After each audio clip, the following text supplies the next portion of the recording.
Hey there, Agile Adventurer. Just a quick question.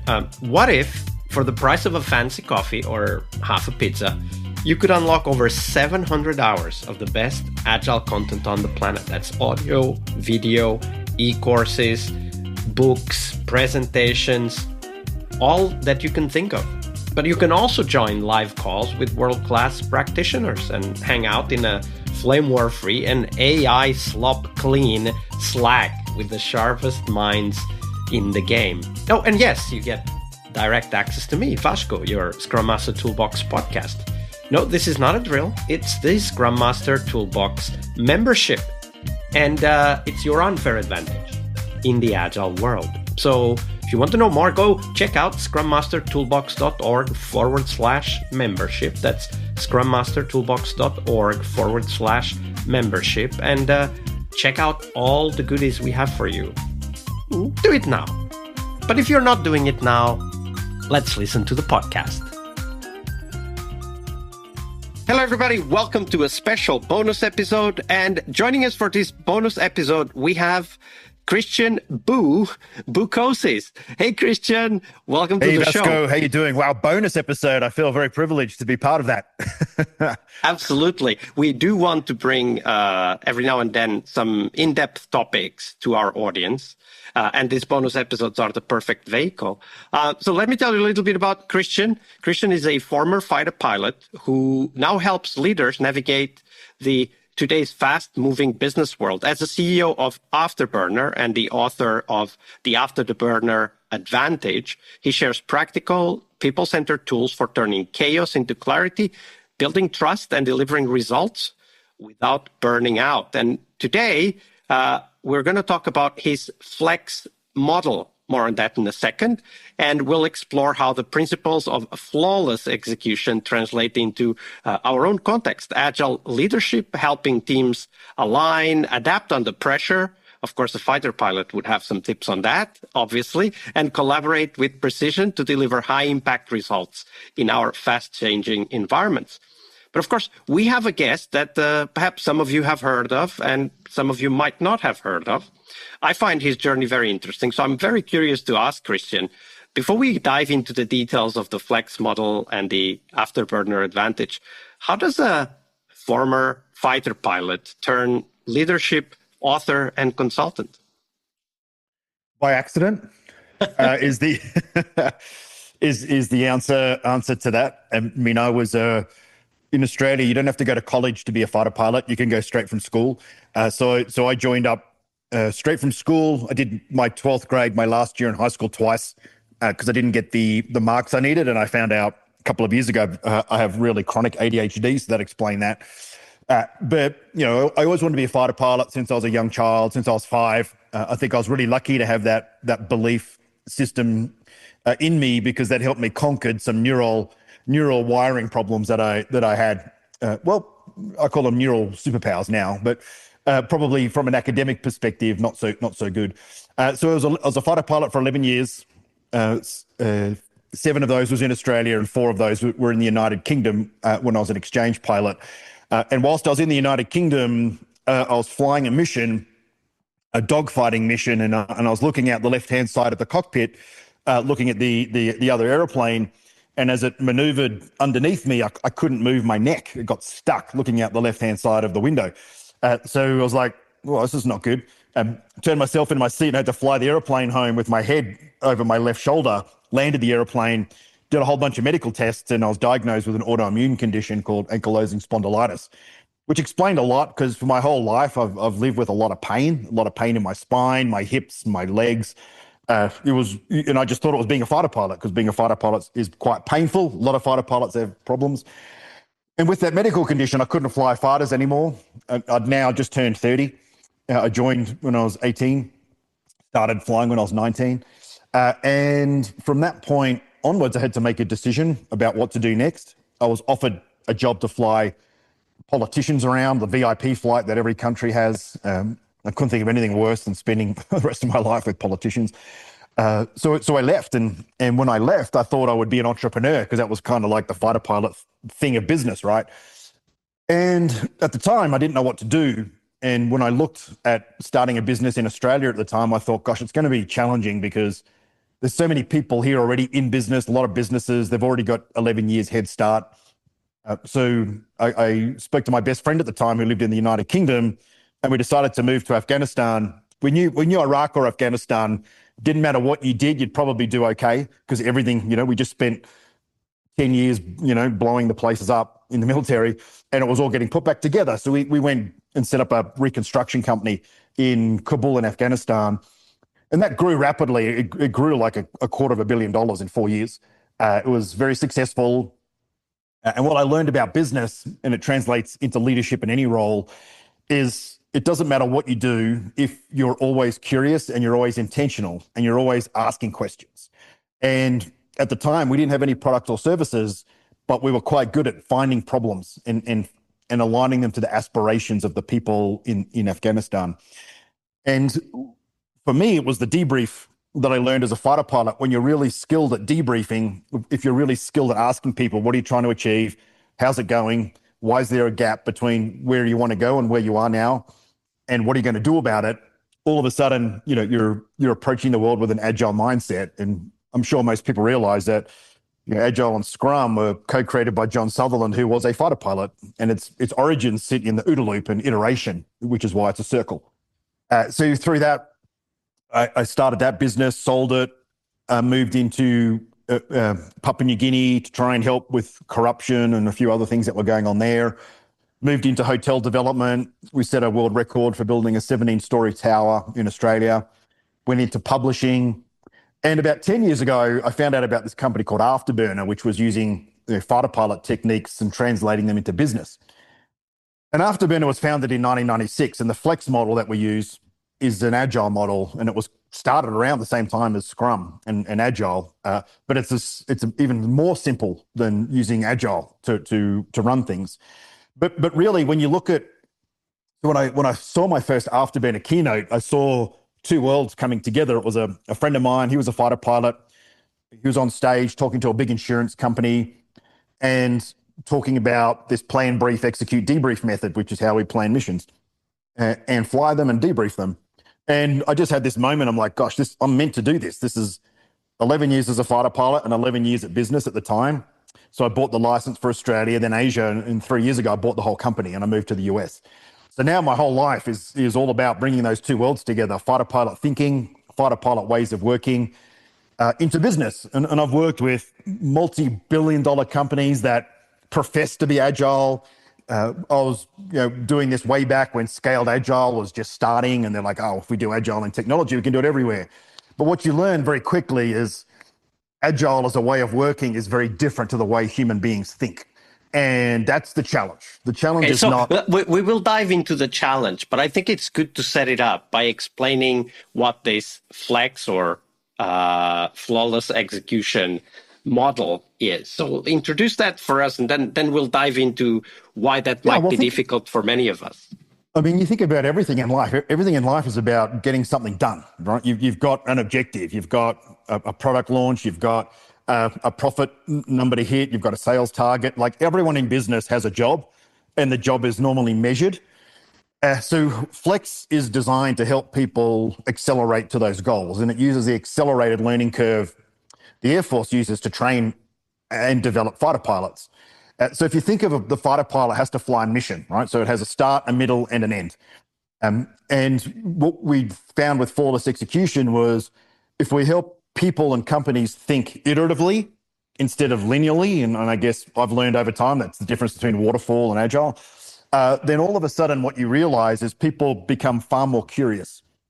And Afterburners work with nearly 3,800 companies and nearly 2.8 million people over 30 years.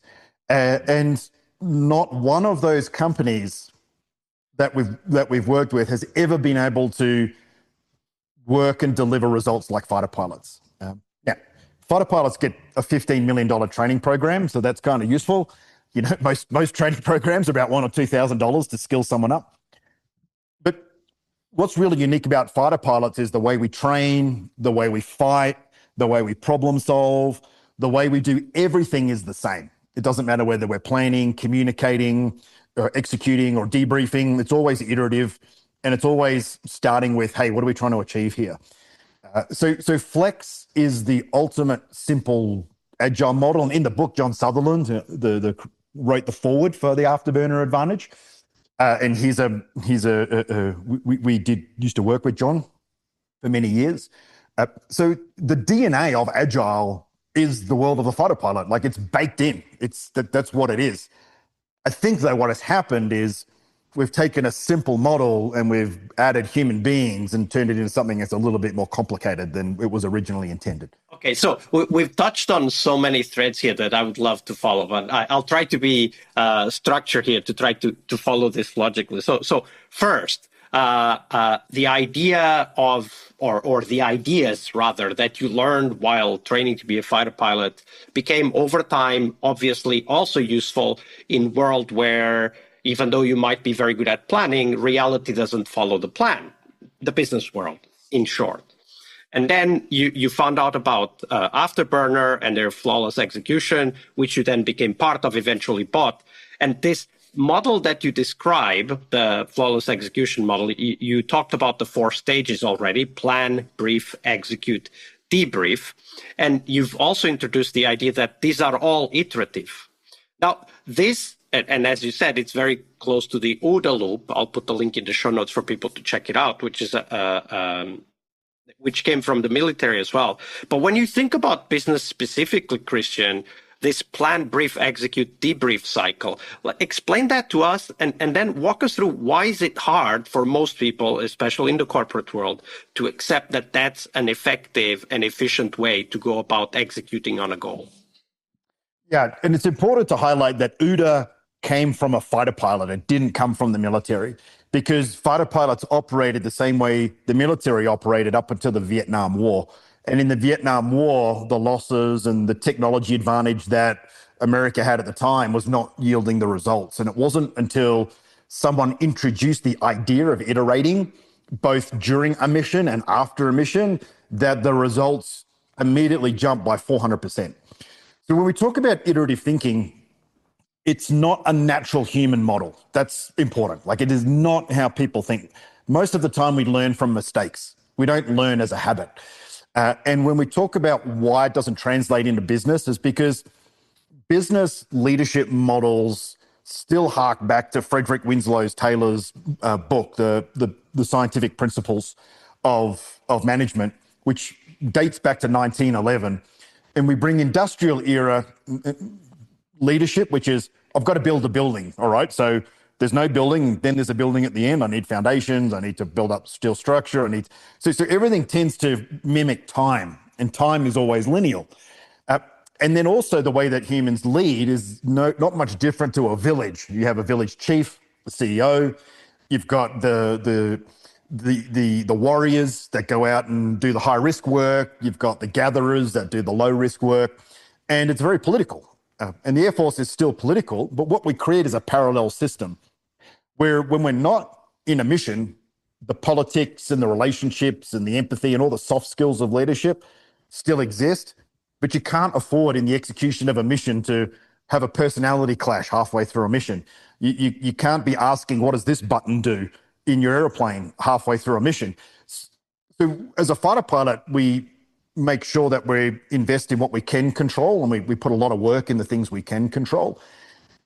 Because even as a fighter pilot, we say plan, brief, execute, debrief, but we know the plan is the best idea of the mission based on what we know now. Once we're airborne, everything changes. I mean, it's you never know, because the enemy doesn't go and do what you want it to do. They're doing stuff to get inside your decision-making loop. So it's this aerial ballet. So when we talk about plan, what we're really talking about is getting everyone on the team together to start to build a collective consciousness, to start to build a collective idea around the art of the possible, not the science of the possible, because it's the future, so there's no science in the future. And really what we're doing is we're saying, how do we take the standard way we do business and adapt it to today's mission? And as an F-18 pilot, you might have a mission which is defending an airbase. Then the next day you might have a mission which is penetrating enemy defenses. And then you might have another mission which is dropping a bomb on a target that you already know. Then you might have a mission which is being airborne and dropping bombs on targets you don't know, and you're just going to have to wait and see what happens. It's called time-sensitive targets. So you're always doing something different. When we move into the brief stage, and remember, in business, most people plan in their head or in front of a spreadsheet by themselves on their computer, right? And that's not planning at all. That is not planning. That's basically an individual collecting their thoughts. And what happens is if you plan without the intentional collaboration, is everyone's immediately on the back foot. You spent a week, you've built a great strategy. This is what we're going to do over the next, we've got 2 sprints. We're going to do this amazing release, or we're going to do this change. And you surprise everyone because they're like, oh, okay, well, I'm already busy, or Vasco's on leave this week. And all of a sudden, all the time you just spent in planning is a waste because you planned it based on the idea of the future, not the reality of today. And then when we go into briefing, what we're saying is there's this point in time between planning and execution, which is about as accurate as the plan's ever going to get. So when we talk about briefing, what we're saying is, hey, we all plan this together. We all know what we're going to do, but here's some changes on the day. One of the airplanes might have a problem. It might not work perfectly. There might be some weather that we weren't anticipating. There's always going to be something. And in the brief, and it's called brief for a reason because it's really short, is we're checking everyone understands the plan in the context of today. Then we go out and fly the mission and we execute. And during execution, there's no distraction, there's no notifications. I'm completely focused in the mission bubble. If I'm going from the brief and walking out to the jet and someone comes up to me and goes, hey, Boo, I want to ask you a question about something. It's like, no, I'm in my mission bubble. No distractions. Or, you know what? I'm feeling pretty comfortable. I know what's going on. I'll let you distract me for 5 minutes and I'll attend to you. Because what we understand as execution as a fighter pilot is you need this 25 minutes of focus before your brain really focuses on the task and you program your brain for the mission at hand. We walk to the jet, we start the jet. The 228 checklist items of an F-18 to turn it on and operate it and turn it off. You learn all of those off by heart. So when we talk about execution, we have checklists. So if it's routine, it's the same every time. We know it by heart, and we create a mission bubble. So we go and execute. We fly the plan up until the time the plan doesn't work anymore. So something's happened we're not expecting. And when you're flying a mission, and as a mission commander, I might be leading 70 airplanes. You have no idea what's going on half the time. I mean, you cannot keep track of 69 other airplanes. It's humanly impossible. So we create, during our execution, particular times where I need to know awareness. So we create gates. And we're saying, 10 minutes in, everyone should be here, right? So if at 10 minutes, let me know you're in the right place. And it's like, and then boom, boom, boom, boom, within about 10 seconds, you're like, right, everyone's where they need to be. Then we plan for everything to go wrong. We plan for chaos to ensue. And as chaos is unfolding, as everyone starts to have enemy aircraft and hitting their targets, we just create more points in time where we're generally on track or we're generally not on track. And we just make decisions based on what we call the big picture. And in our world, we have an airplane with a big radar on top, and it's keeping tabs on everything. And during the planning process, we have told the people in that airplane, as long as everything's generally going here, just don't talk to us. I don't want to know. But if something is happening we're not expecting, then you need to let us know. So what we do is we reduce noise. And you think of how much noise is in the digital space today, right? It's ridiculous. We're distracted every 3 minutes, right? And emails, phone calls, SMSs.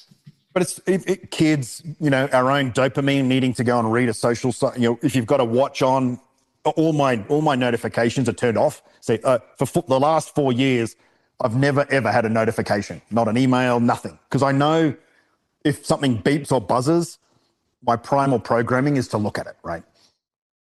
So that's an important part of leadership. So if you're a leader that needs everyone to have their notifications on to run a business, you're doing a really bad job at planning.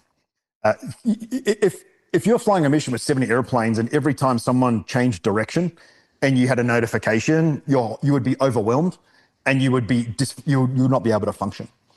You said something interesting. So what you said is, if every time something is not going according to what you expect, you get a notification, then you're going to be overwhelmed, and you're doing a bad job at planning. So you also have this idea that planning is shared agreement of what are the key things that need to happen, and the expectation is that something really needs to be going wrong before I'm interrupted in the work that I need to do, even as the leader of that group. And there's degrees of things going wrong. There's a little bit going wrong, a medium amount going wrong, and then everything going wrong. And when everything's going wrong, we stop, we turn around, like we don't keep going. And I think we have this concept called the abort criteria. And if a certain amount of criteria are hit, we abort the mission, which I think is a massive opportunity for business to have abort criteria, because so often in business, we press a bad situation, right? And people stop talking, you lose transparency, we go into survival mode, which is I'm going to protect myself and blame everyone else. We don't have that as fighter pilots. It never, ever happens. If something goes wrong, we take accountability for it. We make best decision. Plus also, the most potent combination we have as fighter pilots is 4 airplanes, 4 people on the team. There's a leader, number 1, a deputy leader, number 3, and then the wingman. But as a fighter pilot, we have this rule, we call it subordinated leadership. And what happens is, even though I'm on paper the leader and I'm responsible for delivering the mission, any one of the other 3 wingmen can step in if they've got more awareness. And if I hear them call some awareness to me, and it might be 20 miles away, there's a threat, it's pointing straight at us, and I don't have awareness, I immediately tell them to lead the mission. I go, press, which means you take the lead. I got no idea. But because we planned it and because we have criteria to do that, we know that what they're saying is exactly what we planned to happen. So right? What I'm hearing here is that there's different techniques or approaches in the way you execute the mission that kind of build in the ability to iterate, right? Like you just gave one, which is, if a wingman has more awareness, I'll press, so he takes the lead and I'm just going to follow. That's one iteration, right? Like, because at that moment, that other fighter had a better situation to become the leader, and that changes, right? We very often in software, we talk about shared leadership. But that's a great example of shared leadership, right? Like anyone can be a leader at any time if the situation so requires. And that's yet another form of iteration, right? Like even the shape of the team is being iterated throughout the mission. Yeah, that's the difference between control focused leadership, which is I need to control everything, and awareness-based leadership. And the reason we have so many meetings is because the leader is trying to control the situation and own all the awareness. And it's not humanly possible to do that. And when you look at really great software teams, and I've seen them, you see them, and they're more oriented in a startup culture, which is more iteration focused, and it's more of a build mindset from the start, as opposed to enterprise software where you're trying to shift a very big system. And there's so many connecting parts that most of the time it's chaotic. And I've worked in companies like that, companies that have 2,000 applications that the CIO is trying to manage. And you can't do it. Like no human can manage that much stuff. Every one of those were a good idea at the time. But when you have 2,000 applications, you've got 20 doing the same thing over there, 15 doing the same thing here, and they just sit in the ideas phase. They never actually get into the execution and delivery phase. So as a fighter pilot, that concept of my job is to always be aware, not to exist, that's trained into you from the age of 19. If you walk past a piece of litter, pick it up. If there's a footpath on the grass, walk on the footpath. If you see something that doesn't look right, speak up.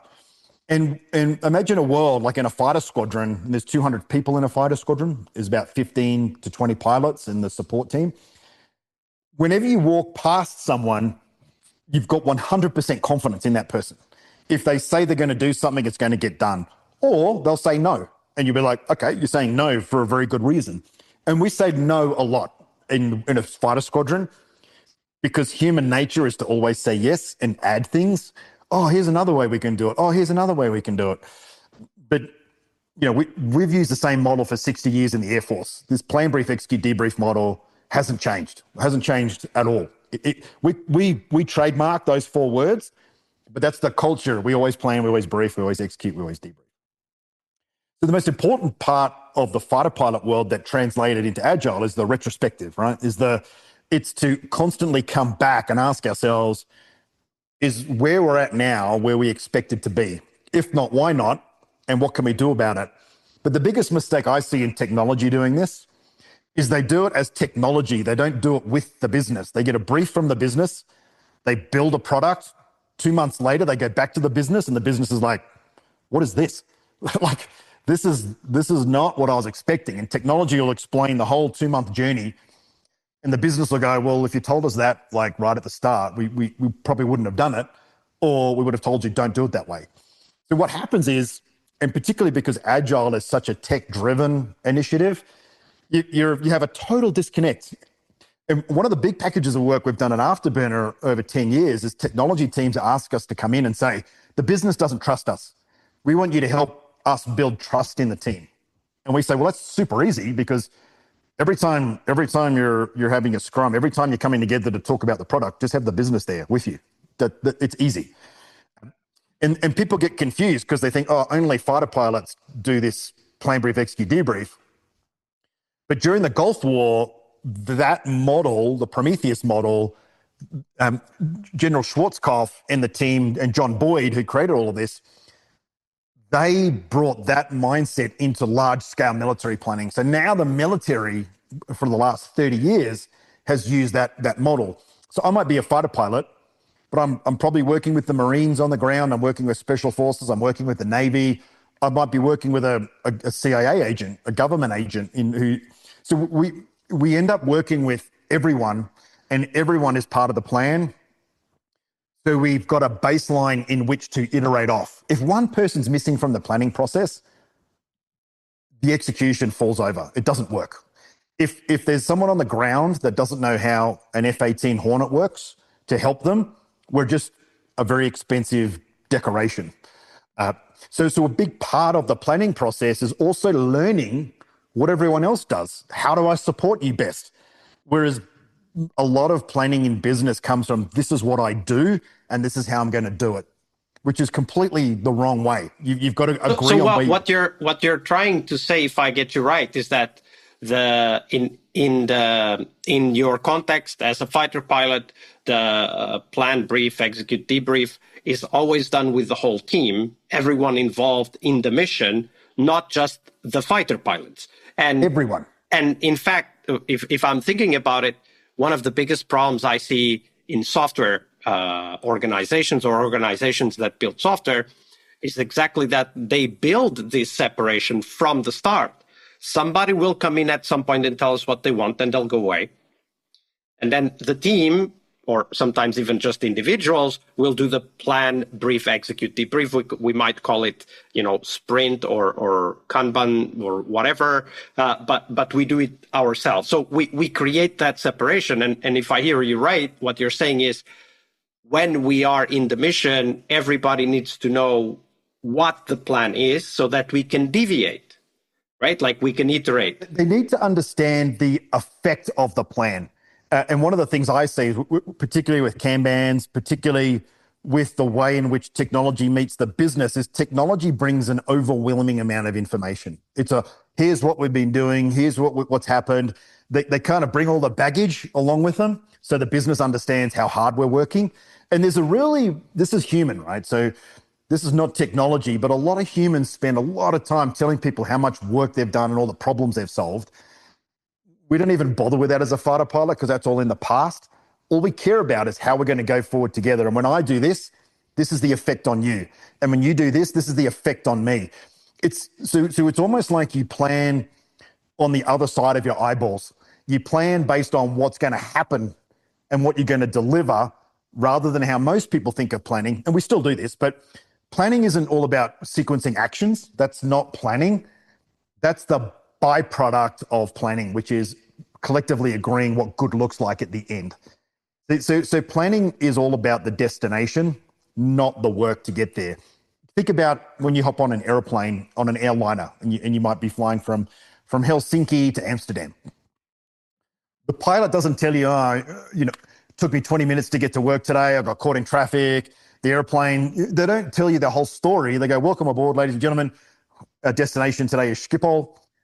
There's little bit of weather on the way, and we're going to be landing, 5 minutes early. All you want is the effect on you based on all the work that they've done. That's a brief. I've never seen that. I've never seen anyone say in a meeting, hey, this is the destination. Here's the things that are going to get in the way. Let's go. It's all this backstory all the time. And that's why meetings take an hour. It's just 55 minutes of backstory and 5 minutes of, let's have another meeting to figure out how we're going to go forward. It's crazy. So one of the things that I'm really interested, so in the work that you do with the Afterburner Advantage, I imagine you meet a lot of people, very diverse organizations. And one of the things that we always have to kind of deal with and of course prepare for is how do we help teams keep that going once we leave, right? Like as Scrum Masters, as Agile coaches, as leaders, we're not going to be there all the time. So what have you learned? What are some tips you can share with us about going into these organizations, talking with these people, and actually helping them to really absorb and keep those ideas, those approaches with them once your company leaves? Well, the first one is the idea of a retrospective, right? So a retrospective isn't a ritual. It's actually a way of thinking. It's a cognitive model. And if you approach everything as a retrospective, right, you approach everything in terms of what are we trying to achieve? How's it going? Why is it not going where we want to do? And what's the one action we're going to do to get it back on track? That alone that's the key to carry it forward. So we in November last year, I launched a new idea, and it's called Flawless Leadership. And it's how do leaders lead agile, or how we call it missionizing a business. And when we talk about flawless leadership, we talk about the 3 M's: mindset, method, and moments. So if you think of agile as a method, that's actually only one of the bits you need to be a good leader of agile. The second is to understand that the method is actually a mindset. It's a growth mindset. So by acting in an iterative way, you start to think in an iterative way. And when we talk about mindset, as a fighter pilot, it's not the things you're prepared for that cause the accidents. It's the blind spots. It's the things you're not aware of. And it's no different in software. It's not what you plan to do that causes the problems. That's not the problem.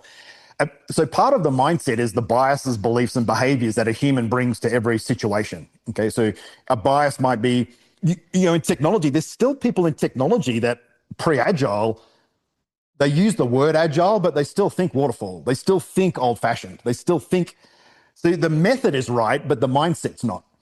And the mindset is, well, what am I personally trying to achieve? What's getting in the way? What baggage have I got? Like what's my bias, belief, and behavior? And how do I get curious about it? So bring curiosity in there and say, is the way I'm showing up fit for what we're trying to achieve or not? And then iterate, change a little bit, like be open-minded. And the biggest thing as a leader, particularly in software, because it's so fast, is once you set up the plan, your job is to turn your ears on. You should not be directing. You should be facilitating, right? Because your job as a Scrum Master, as a leader, and you might be leading a division of people, doesn't even matter if you're any leader, is to be aware. And you're only going to be aware by listening. And you're looking for divergences from the plan that other people aren't seeing. So a big part of mindset is moving from a fixed mindset to a growth mindset. And the great thing about Agile is it's the method that creates a growth mindset. Then there's understanding the moments that you show up as a leader. And there's people leadership, which is political. That's the hard part of leadership. That's the personality stuff. It's the fatigue and overwhelm of working in a noisy environment. Then there's the impact layer, and that's kind of the agile layer. That's the results-driven layer of leadership, which is very scientific. But those two, the people leadership and the scientific leadership, get mixed up, particularly if you've got a really experienced and capable person on the team that kind of shuts people down. And I've done this before, and rolls their eyes, and that type of person. That's a people leadership problem, right? But in impact leadership, everyone has a voice. Okay. everyone is involved in the planning. Everyone is involved in creating awareness. And then you've got the leading in the moment layer, or leading now. And leading now is the reaction. That's the amygdala. That's the panic layer when things go wrong. And it's like, oh, we're off track. Something's gone wrong. There's a bug in the code. And all of a sudden, everyone panics. And when you panic, you move from, it's called the amygdala hijack. You go from thinking with the prefrontal cortex into the fight, flight, or flee response. And often that happens due to bad planning, because people don't actually know, how much time do I have? What does good look like? It's not that big a deal. And it's only a big deal because we don't know how to problem solve quickly. We don't know how to have a 5-minute meeting to solve it. Yeah, it all goes back. We all go back into the people leadership mode of, oh, there's a problem. I need to escalate the problem. Oh, I've got to go speak to the bit. And it just becomes this highly reactive, knee-jerk, chaotic way of leading. So we've got to understand those 3 layers of leadership.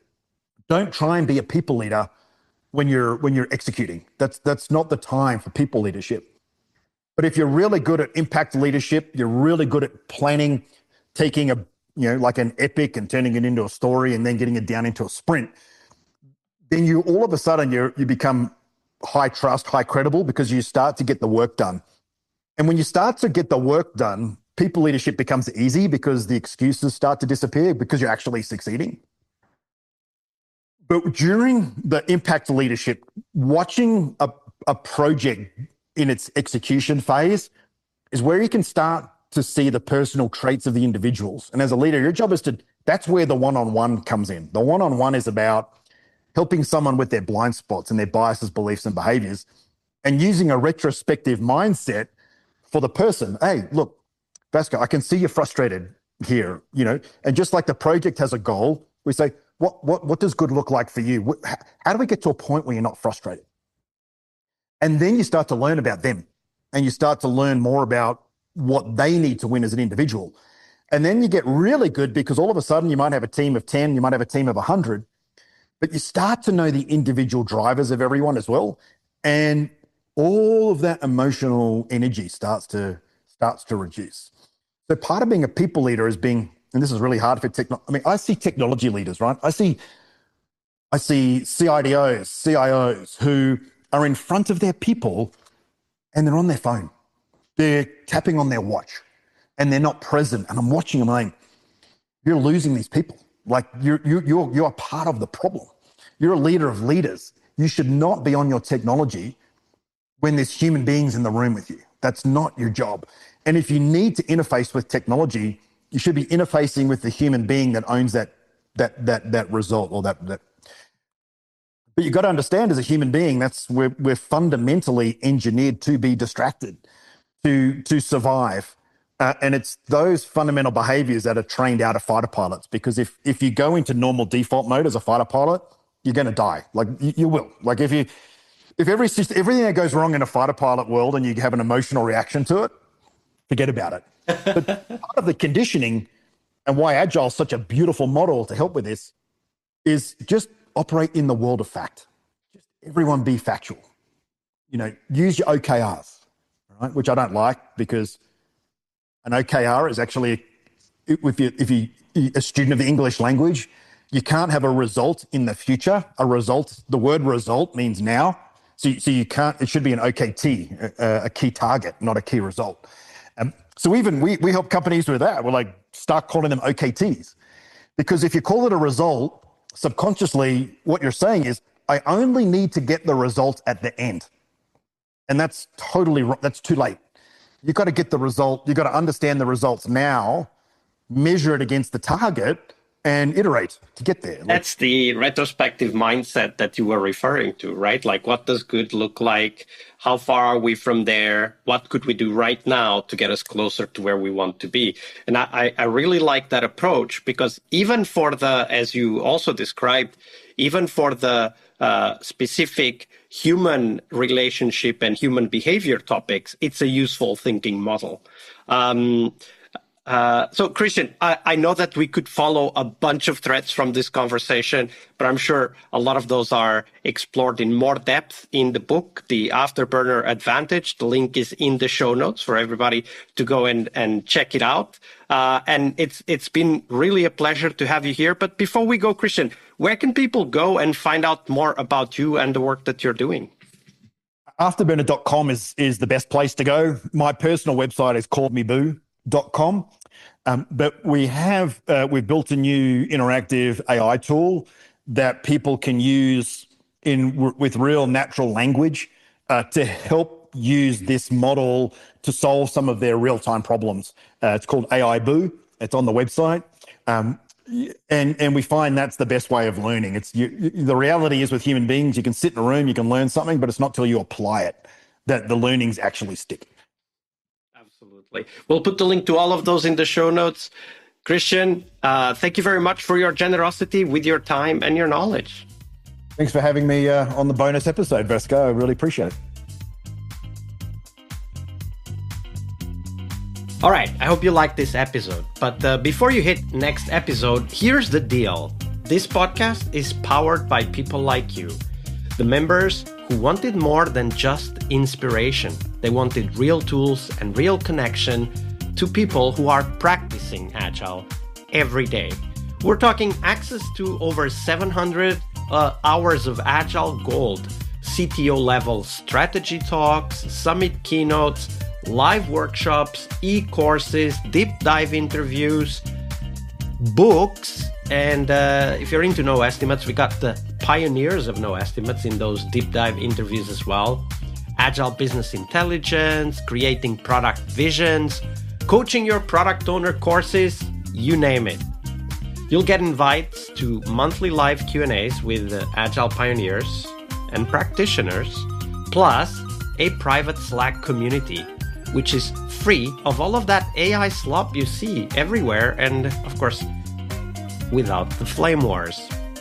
It's a community of practitioners that want to learn and thrive together. It's the best place to connect with community and learn together.